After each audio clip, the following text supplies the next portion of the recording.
నమస్తే, welcome to I news. దేశంలో మౌలిక సదుపాయాల కల్పన వేగవంతమవుతోంది. సరికొత్త నిర్మాణాలు, ఆధునిక వంతెనలు నిత్యం అందుబాటులోకి వస్తున్నాయి. కానీ కొన్నిసార్లు ఈ నిర్మాణాల్లో చోటు చేసుకునే చిన్న చిన్న పొరపాట్లు సైతం దేశవ్యాప్తంగా చర్చకు దారితీస్తాయి. సరిగ్గా అలాంటి అసాధారణ నిర్మాణమే ఇప్పుడు మధ్యప్రదేశ్ లో వెలుగులోకి వచ్చింది. దేశవ్యాప్తంగా అందరినీ ఆశ్చర్యపరిచిన, తీవ్ర విమర్శలకు దారితీసిన 90 డిగ్రీల మలుపుతో నిర్మించిన రైల్వే వంతెన వ్యవహారం ఇప్పుడు సంచలనం సృష్టిస్తోంది. ఈ వింత నిర్మాణానికి కారణం ఏంటి? దీనిపై ప్రభుత్వం ఎలాంటి చర్యలు తీసుకుంది?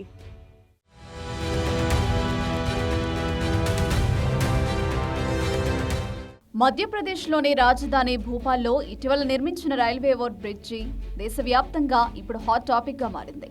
ఈ వంతెనలో ఏముంది ప్రత్యేకత అనుకుంటున్నారా? అదే దాని 90 డిగ్రీల మలుపు. అవును, సాధారణంగా వంతెనలు సూటిగా లేదా చిన్న వంపులతో ఉంటాయి. కానీ ఈ వంతెన మాత్రం నిటారుగా దాదాపు లంబకోణంలో మలుపు తిరిగి ఉండడం అందరినీ విస్మయానికి గురిచేసింది. మధ్యప్రదేశ్లోని ఐష్బాగ్ వద్ద సుమారు 18 కోట్ల వ్యయంతో నిర్మించిన ఈ వంతెన డిజైన్, నిర్మాణం తీరుపై మీడియాలో అనేక కథనాలు ప్రచురితమయ్యాయి. సామాజిక మాధ్యమాల్లో దీనిపై విస్తృత ప్రచారం జరగడంతో పాటు నెటిజన్లు తీవ్ర స్థాయిలో విమర్శలు కురిపించారు. ఇలాంటి డిజైన్లను రూపొందించడంలో అధికారుల నిర్లక్ష్యం స్పష్టంగా కనిపిస్తోంది అంటూ పెద్ద ఎత్తున విమర్శలు వ్యక్తమయ్యాయి.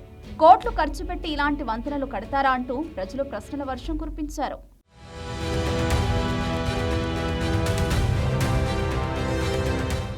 ఈ వ్యవహారాన్ని ప్రభుత్వం అత్యంత తీవ్రంగా పరిగణించింది.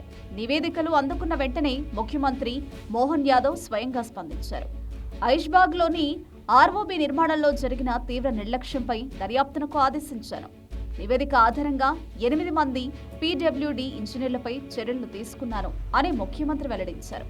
అంతేకాదు, వారిలో 7 ఇంజనీర్లపై తక్షణమే సస్పెన్షన్ వేటు వేశారు. ఇది నిర్మాణంలో జరిగిన నిర్లక్ష్యాన్ని ప్రభుత్వం ఎంత సీరియస్ గా తీసుకుందో తెలియజేస్తోంది. ఇంకా ఒక విశ్రాంత చీఫ్ ఇంజనీర్ పై శాఖాపరమైన విచారణకు కూడా ఆదేశాలు జారీ అయ్యాయి.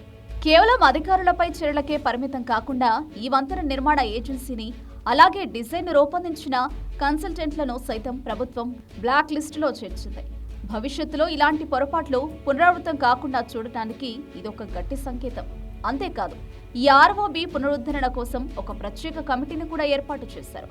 అంటే ఈ వంతెన డిజైన్ను మార్చి వాహనదారులు సురక్షితంగా ప్రయాణించేలా చర్యలు తీసుకుంటున్నారన్నమాట.